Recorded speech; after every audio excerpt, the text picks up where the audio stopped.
Good day. I'm really glad that you folks are here to share experiences and insights on engaging students with special needs online.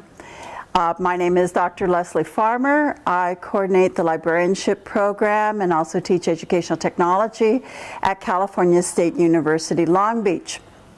And someone very wisely said, so when we're talking about engagement, it's not just with the equipment. No, I mean, when we're talking about education, we really are talking about relationships. We are talking about connections.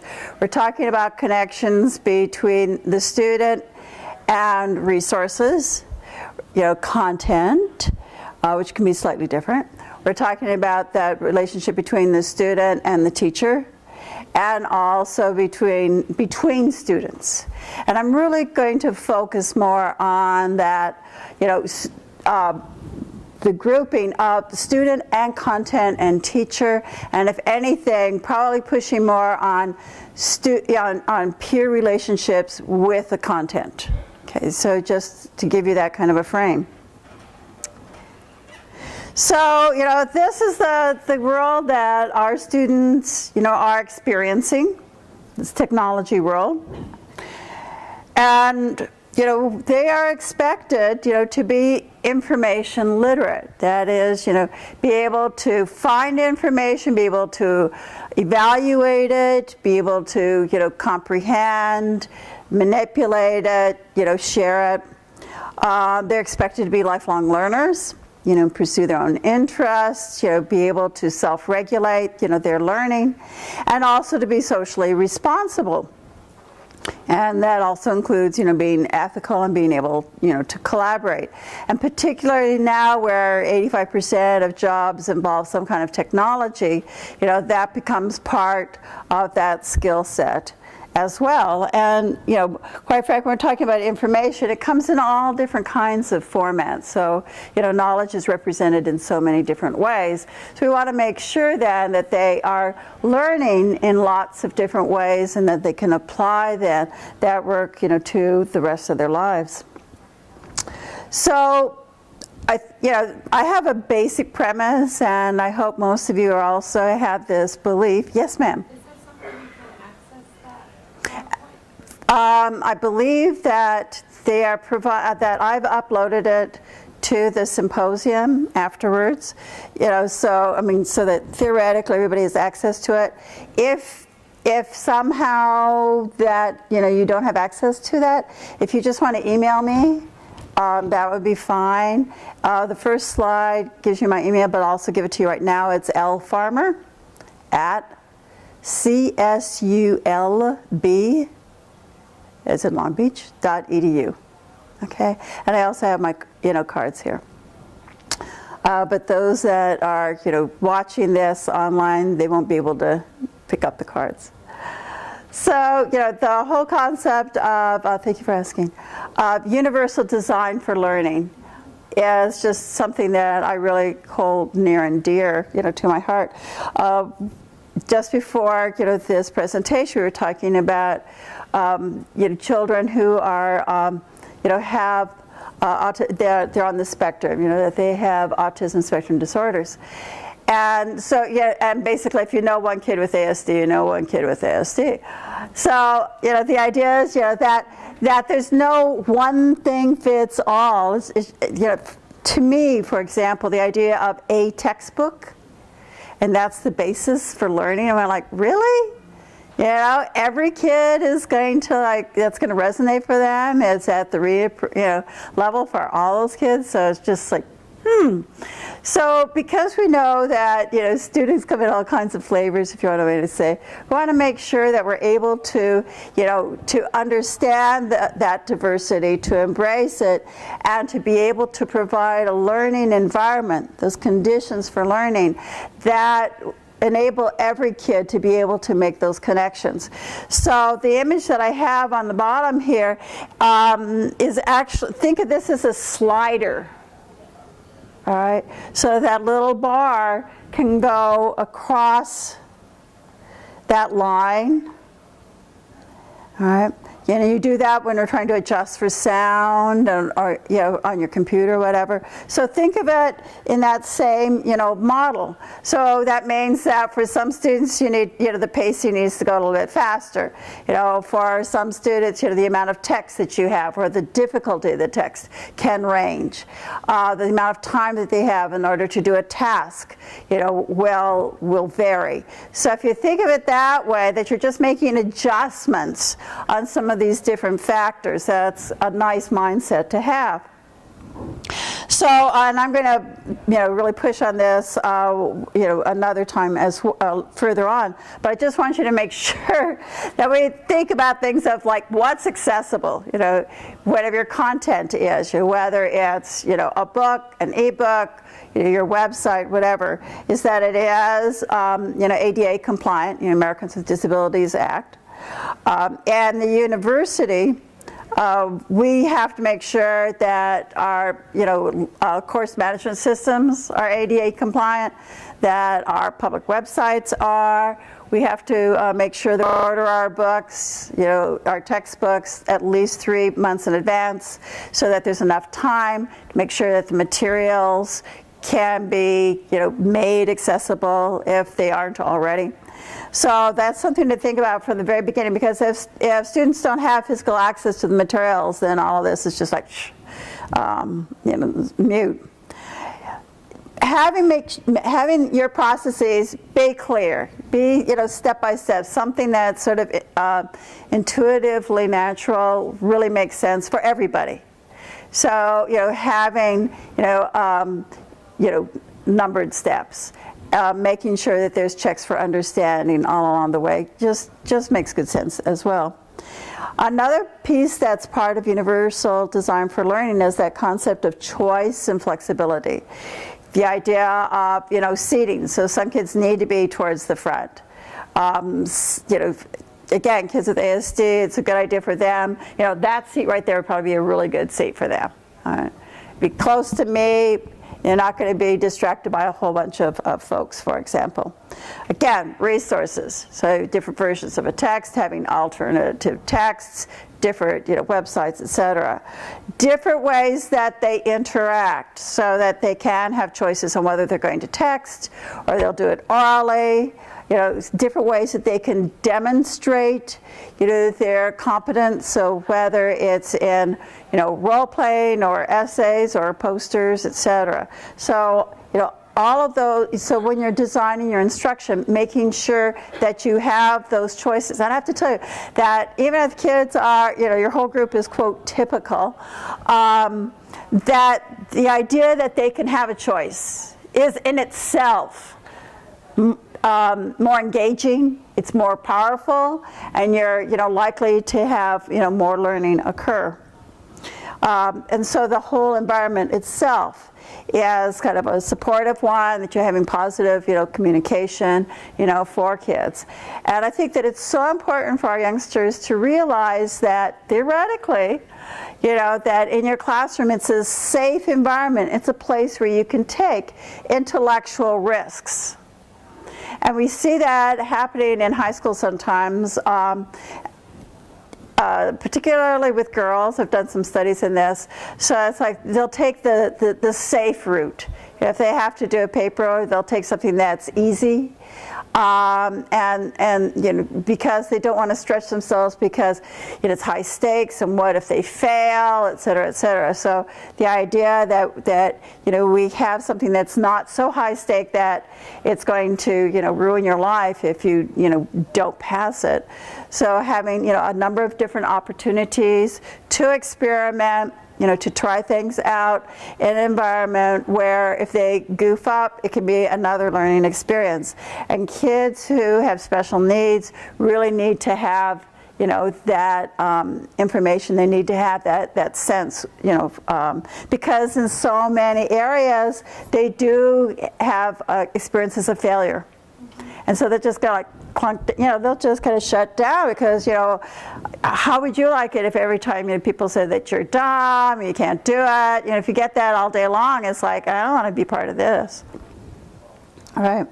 So just in terms of inclusion in general, we all know that probably the most important thing is, to get to know that student, as much as possible, kind of their interests, their capabilities, their needs, and not just, their academic ones, but, their emotional, psychological, their social, their kinesthetic needs as well. And so that you can then find materials then that resonate, with their interests. Now, it's impossible to have every single activity for every single kid, but if in a class session, that there's some aspect that touches every student in some, way, shape, or form, then I think, you can at least feel, like, all right, I made an effort. And again, in terms of your resources, there's lots of different ways that knowledge can be represented, visually, textually, videos, etc. So, paying attention, to that, the readability, of that, as well as, when you're doing, online, how do you get to that material, and how do you kind of navigate within that information as well. One thing that's really important is, if you do have students who do have, hearing impairments, that you caption your videos, and that you also the same thing for folks that have, visual impairments, that there's a sound, part to, different items.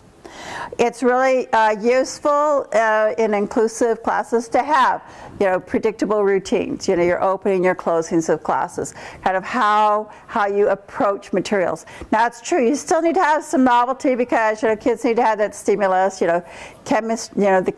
chemicals in your brain actually do change when there's something novel, but too much unpredictability and they don't have a safe environment. So just to be aware of that.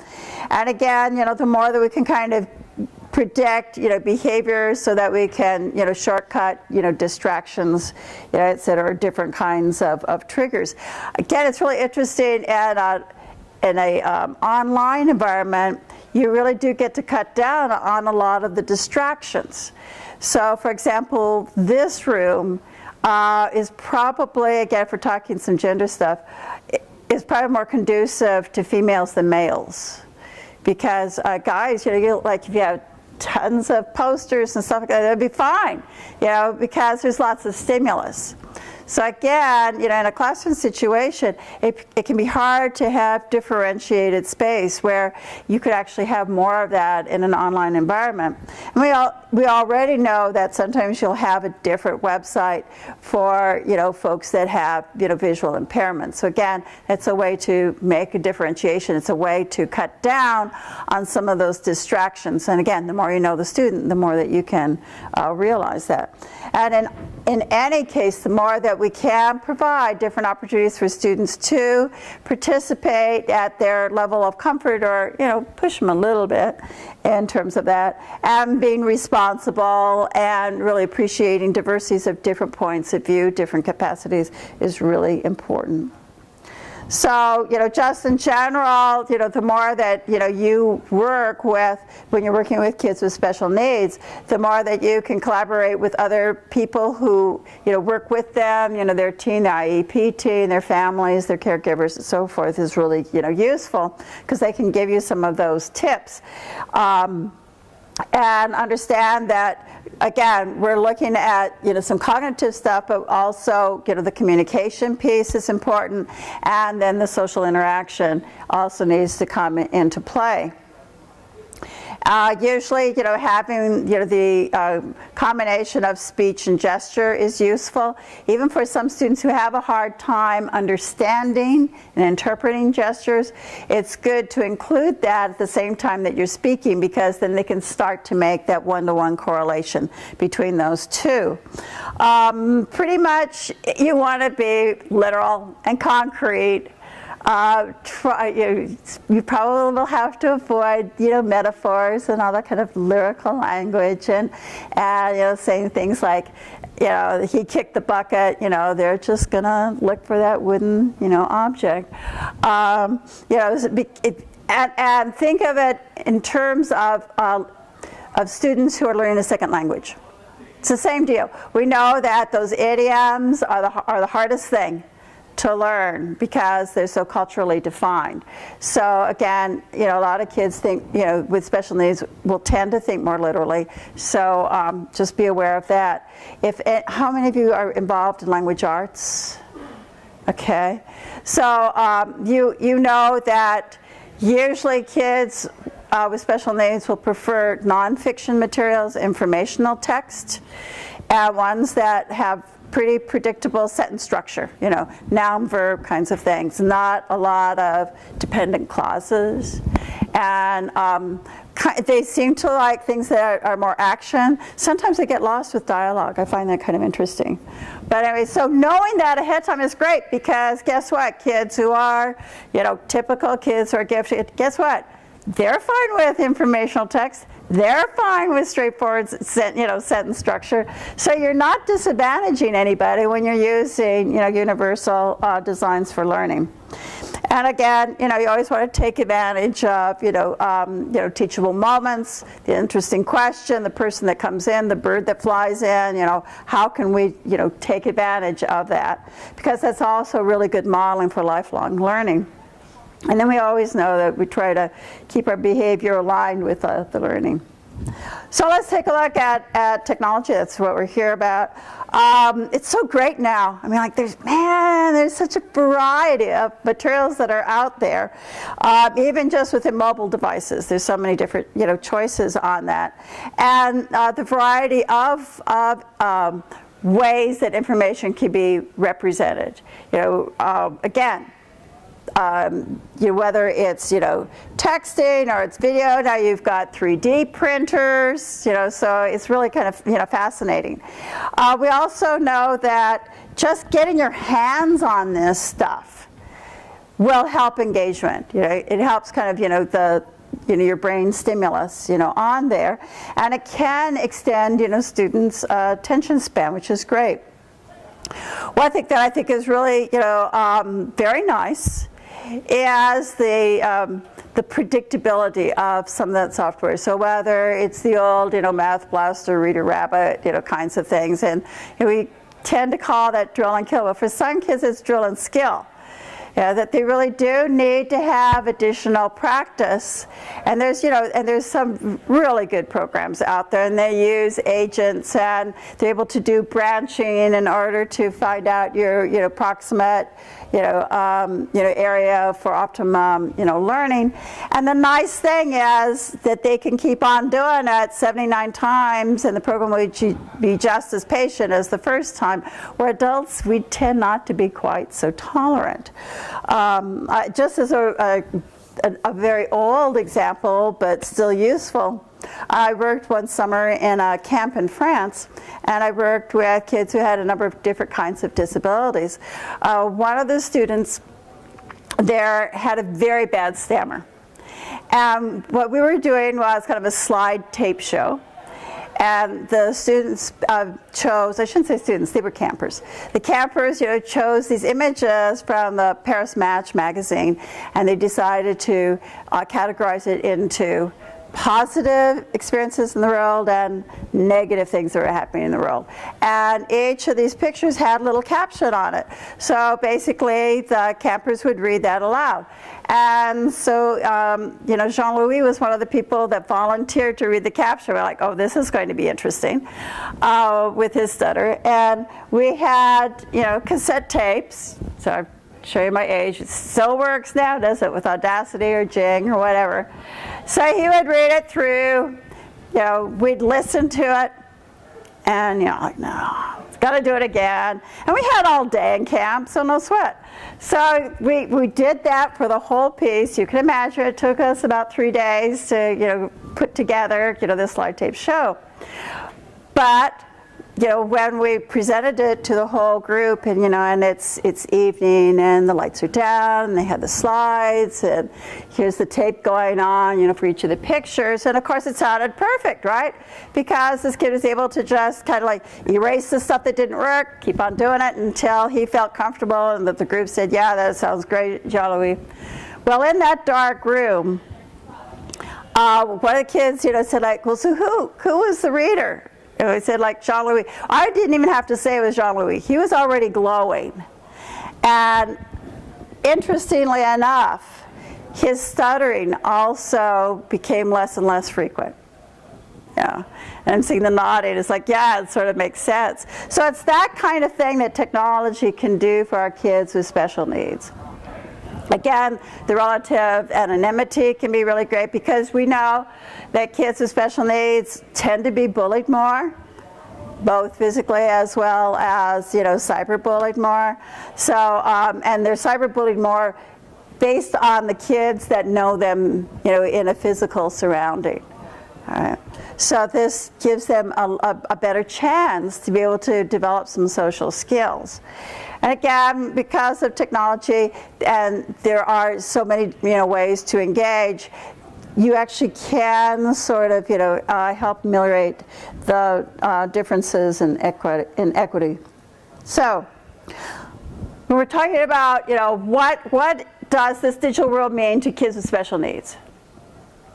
The first thing that we have to be reminded again and again is kids are kids first, right? And so they're just going to go explore because that's part of growing up is experimentation. And we know that their social skills will impact how that interaction, that engagement with someone else will kind of play out. Because, let's face it, if you don't have much of a language development, and it's a site for teenagers, and your language is really, really simple, students might think it's a student who's an English learner. They might make some other kinds of, labelings who have to be, so that's going to make a difference. Again, we talked about figurative language or nuance. It can be really lost for some kids with special needs. I already talked about the cyberbullying.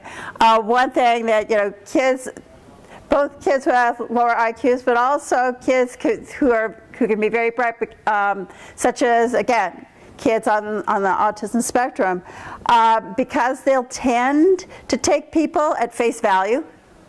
If it says, just give us your name, your address, like, oh, okay, you'll become the most popular person in the room. It's like, oh, all right, that sounds good. So it's hard for them. It's harder for them than for other people to really understand, that there's this other agenda or that they are being conned. So just be aware that that's something that those kids need to learn in school. We've all, I think, has anyone else been conned online? Conned online, you've always been able to figure out if they've, there's, the deal. Good for you, all right.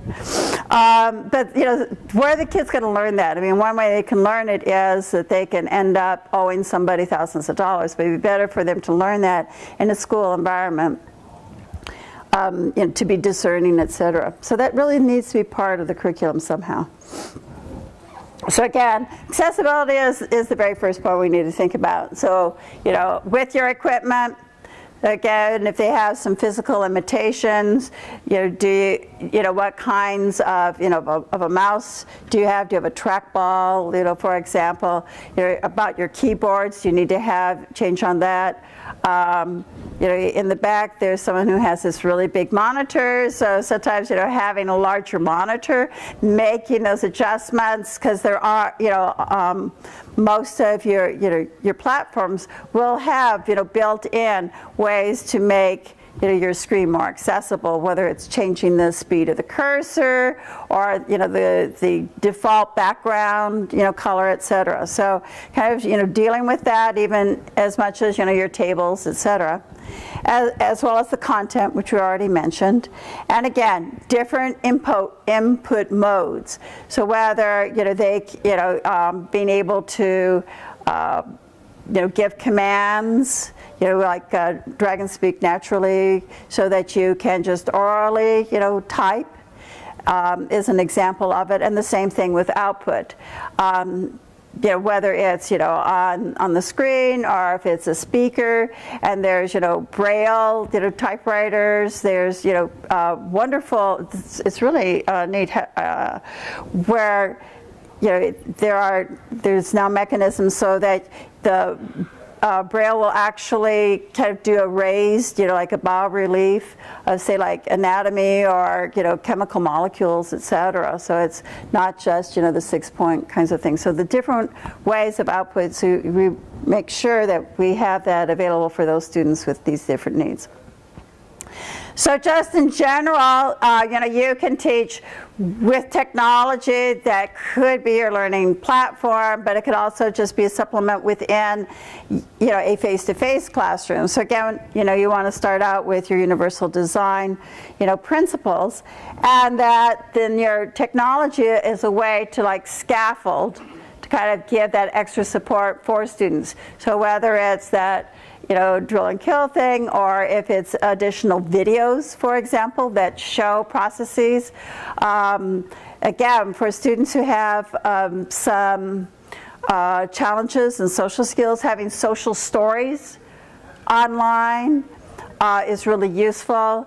For children who have a hard time transitioning from one site to another, having video tours ahead of time that they can then kind of practice those skills, or they could practice kind of going to different rooms in a 3D kind of a simulation that makes it easier for them when they're actually in a situation where they are doing that transition or going to a new space. Again, the more that we can take photographs, kids with special needs more likely to connect with something that's very realistic. So photographs, especially with very plain backgrounds, are really useful. So that they can literally see from step to step how to do some kind of a procedure. And again, you have to figure out, what kinds of, senses are going to be, involved. If you're doing books, we're seeing, books made into movies that are sometimes sort of like the book, sometimes not. But we do have, audio books, and there's also, especially for children's books, that they're made, into videos. So, understanding, the different opportunities, for that. One thing I need to caution you on audiobooks is that for some books, it's the author or it's a professional, reader. And sometimes kids do better when it's the same person giving all the voices. For some kids, they get confused. So you actually have to listen to it, and you have to work with the child to find out if it's better if there's 2 or 3 speakers in the story, whether it's better to have 2 or 3 different voices. And the other thing is that in some cases, having kind of that sound effects in the background is kind of fun. It can make it more realistic. There's a Lord of the Rings audiobook that works that way. But for some kids, having that background sound is just a real distraction. They can't tell the difference between the background sound and the foreground sound. It's just really difficult for them to distinguish between that foreground and background. So again, the more you know your students, then the better you're able to choose the kind of resources that will work best for them. I already mentioned about video clips, and then web tutorials are great for teaching skills. I really like kind of the Jing or Screencaster, where you can capture a window. So for instance, that they're how to navigate the internet, how to find an article, etc. How do you do searching? So that it will give you those procedures, and then the child can have that on one monitor, and then on a second monitor, then they can actually do that at the same time, so they can mirror that action. And because those things should normally be short, then that gives them opportunities to practice again and again. And again, games can also be a good way to kind of get engaged. So there's different. So let's take a look now about the engagement in terms of peer engagement, because that's really important. And there's lots of ways that kids with special needs can share. For some of them who have a problem, say with social skills, they can share wonderfully. Online, they can become experts in whatever their subject matter is. They can review games and books and movies, etc. that are in their area of expertise, and then broadcast that information, whether it's in a blog or, a user group or whatever. The kids that, again, may have, physical limitations, but they could still be creating different kinds of products as long as they've got, the support of technology, for that. They can be creating, websites, for, communities that share their interest. Kids who may be hearing impaired, they can still take wonderful photographs. Their senses are just fine on that. So, there's different ways that they could collect and share, information. So, and again, kids are kids first. So, kids that are particularly middle school and high school, they really want to make a difference. They believe in causes, whether it's, save the whale or going green or whatever. So, that technology, again, enables them to find information that they can understand and that they can turn around and produce stuff. Even things like free rice, which is basically you just click. So you have a kid who's like severe, different kinds of disabilities, including limited, mobility. They can still have the head thing, kind of click, with a head pointer, and know that their action is going to actually help people who are hungry. Like, how empowering is that? And it's just that the kids don't know about those possibilities. So it's our duty to be able to find those, resources and those opportunities for kids to produce, to make a difference, to connect with other people. So some pointers in terms of facilitating peer interaction online. It is important that the their know about that special need, at least to the extent that the person feels comfortable, that their group feels comfortable. Well, I should say group, their support team feels comfortable about sharing. I will say in the universities, a lot of students who have special needs do not self-disclose. And part of it is because they don't get funding for it, but they don't want to appear different. And let's face it, if you've been accepted to university, when you have attained a certain level of capability on a lot of different fronts. So understand that you may have students with special needs in your room and you don't even know it, and they might not even say it. So in those cases, no, you're not going to share that information. And if it is a student who is older, and by that I'm going to say high school on up, you really do want to talk with that child individually to say, like, to what degree do you want me to share this information? Because otherwise you're sort of being disrespectful, just to let you know.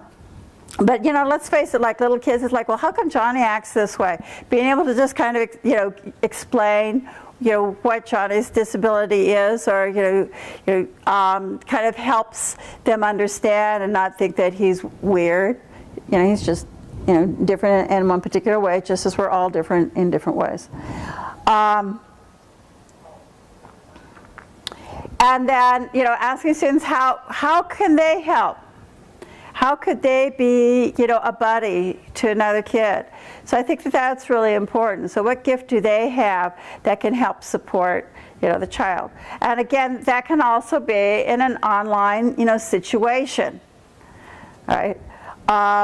So it could be, for example, if you are in a face-to-face situation, it could be that two students would share one computer.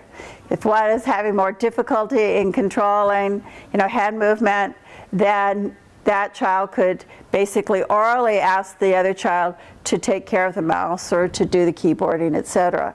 For instance, a child who's dyslexic, so they might, share their knowledge orally and have the other child be the transcriber. Again, helping kids to be clear in their own language and explaining things, trying to enunciate, clearly. And quite frankly, we all need to do that, right? We all need to try and be as clear in our communication as possible, so it helps everybody. And trying to teach kids how to, sort of be respectful when they're correcting, because sometimes, again, the younger they are, the more likely they're just going to like nudge them, or, kind of like act physically when maybe they should, like use your words. So again, that's good social skills for everyone. And so the same thing online, right? In terms of, and again, you need to model that, and show, ways that are, appropriate for correcting, someone. It's like, you might consider doing such and such instead of saying like, that was a stupid idea. All right, so you might start something really simple and kind of have that list of like not effective and more effective in an online situation, especially because there is still a lot of flaming going on, and everybody needs to learn some etiquette. And that kids, and people, and the students are who are considered quote typical. They sometimes need to kind of vent. It's like, oh, having this, one person who's hearing impaired is making it sort of difficult. We have to wait until she kind of does her little chat online. We have to kind of like speak more loudly than I'm used to, yada, yada, et cetera. So sometimes, students do need to express a natural frustration, and you as a teacher, can provide them with a private space, for that. And says like, yeah, I hear you, I understand where you're coming from, and what are some ways that we can work that so it doesn't feel so burdensome for you. And what might be some ways that you might be acting that other people go like, ugh, right? It's also really important for us to collect data about how our students are interacting, how they're engaging with us, and to see if some of those interventions, and to see if students change their behaviors over time in terms of interacting with students with special needs and how they're engaging, both in terms of doing interventions and also to applaud students, for their progress in being able to be more engaged, to, see how that engagement enriches their learning. Also, as part of that piece, then we need to think about, digital citizenship. And by that, I mean the ability to use technology safely, responsibly, critically, and that is, with discernment, being able to kind of ferret out, meanings productively so that you're efficient with your time, and proactively. And I really want to push on that last one. As citizens in a country, you're sort of expected to, pay your taxes, obey the laws, etc. But to be an active citizen means that you're engaged civically, that you're part of the political, process, you're part of, improving your community, etc. Well, let's face it, for some of our students, and particularly for some of our students with special needs, they may find that their online community is actually more fulfilling and more real than the one that they have to deal with in their physical, life. So they can be real good digital citizens, and what we want to do is help them to have the tools so that they can contribute, so they can improve that community, wherever that community resides, in terms of, cyberspace. Again, that gives them, more power, more engagement, in a more, social environment. Just kind of looking specifically at that digital citizenship piece. Just like any other kind of instruction, you want to make sure that you break down directions in just like 2 or 3 steps. If it's a very complex process, you might just do one section of it at a time, and just make sure that they get that particular set of processes down well, and be able to scaffold it more easily. That you really do need to monitor them, and I'll mention this again, but the idea of how many of you are in a school setting where you have an intranet? All right, yes, that's so great, because then those students can practice some of the social media, the Twitter-like experiences, Facebook-like experiences. They're blocked. But even an what I'm saying is that you can do an ersatz Facebook. You can do an ersatz Twitter. In other words, it's just inside. So you have a mechanism so that kids can, do some kind of social interaction, but it's not broadcast outside. Okay. And that way they can practice those skills. You can monitor it. You can do it in class. You can make those changes because it's just inside. So it's small, stakes for them. I really push the K-12 high-speed network here in California. I mean, like truly, because that does provide you with that kind of environment, and so that it's available just like for you or just within your class. So really take advantage of that, especially because it's free and the state, supports it, and you're not going to have to worry about, filters and yada yada. So that is a wonderful place for, with that closed universe for students then to practice those skills, practice those social skills. And then for you to make those adjustments, for them. We've already talked about, concrete and literal examples of digital citizenship. So that's a case where, you can say that, someone put on, YouTube a video of their little kid, their toddler dancing to Bruce Springsteen, and he was sued, right? Yes, I think it's Sony sued him because he didn't get written permission to broadcast the whole song. Right? And I had some students go like, well, that's really it's big corporate and da da da da, et cetera. And it says, and now I can't do it, and blah blah blah. And I said, so we talk about what are the consequences, because he was arrested and the whole business. And they say, like, well, what else could he have done? And of course they'll say, like, well, maybe you could find another video place. Yeah. But you're still not in compliance with copyright. Could you have maybe just, had a closed universe, had a video that was just available to, like your friends? Because then it's no longer broadcast. It's like, duh. Could that person have gotten written permission? Probably could have. So again, having real case studies is again, particularly for high school and college students, is a really good way, because these are real things. It's not pretend, and that you can look at those specific factors on that. I think it's really useful for them, again, to role play these social skills, to role play different ways of being responsible in a digital environment. And again, just the idea of being respectful within your classroom is a good model. And we've already talked about universal design. So again, having that safe place or walled garden is really useful. Teaching what's safe to share. And again, it'll depend. That's the hard part for some kids, because it's like for some of them, that nuance is difficult.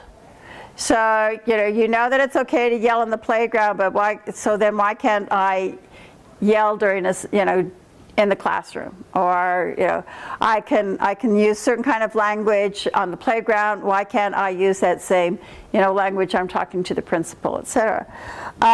So in terms of digital citizenship, is it okay to share your first name? Probably. Your full name? Is it okay to share, that you like cats? Probably fine. To share your home address? Probably not. So again, being very, concrete and explaining, that, those differences and what's private and what's public. Those are, concepts that can be difficult for some of those kids. The more that you can link, kids with special needs with other kinds of kids, the better, because of those social skills. Again, what I would strongly suggest is that, that high-speed network or that, intranet or whatever, so that you might share with another classroom, so that you can monitor both ends. Because if you're sharing in the wide blue, if you don't have any clue who the other person is on the other end, that's just, a really good opportunity for some problems. And again, being able to look at different websites where kids can contribute positively is also useful. And I'm going to give you a few of those as well. I'm going to share with you, in fact, a few websites at this point. One of them is, it's the address on that is K-12 Digital Citizenship, just like it says in the bold part right here, .wikispaces.com. And I know in some schools, because it says Wikispaces, it will be blocked, but they could use it at home. This is a site that I developed and I maintain, and I do have one section that is specifically resources for kids with special needs. So again, the website title is one big word, K-12 Digital Citizenship, no spaces, etc., .wikispaces.com.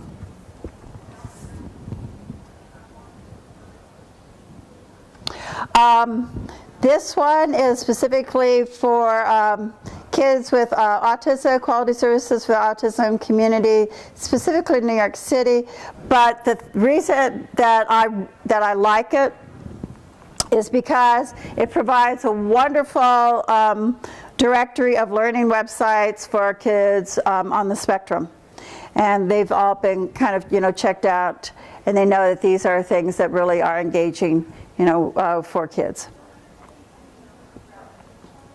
So and it's just basically, it's blog.qsac.com.